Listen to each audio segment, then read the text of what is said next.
today we'll talk about how can you log out of your account on your CiCi app. We're going to figure out the solution or know how you can do that on your app.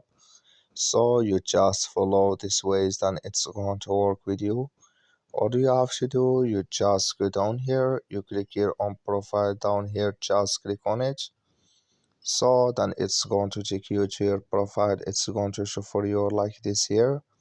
Then all you have to do next, you just go here, go above this sign, click on it. So then it's going to show for you a list like this here. You go down, you just click here on logout down here. So then here automatically when you click on it, it's going to take you out of your account on your CiCi app. So that's all you have to do to log out of your account. That's all. Just follow these ways, then it's going to work with you. Thank you for watching. Don't forget to support us by liking and subscribe.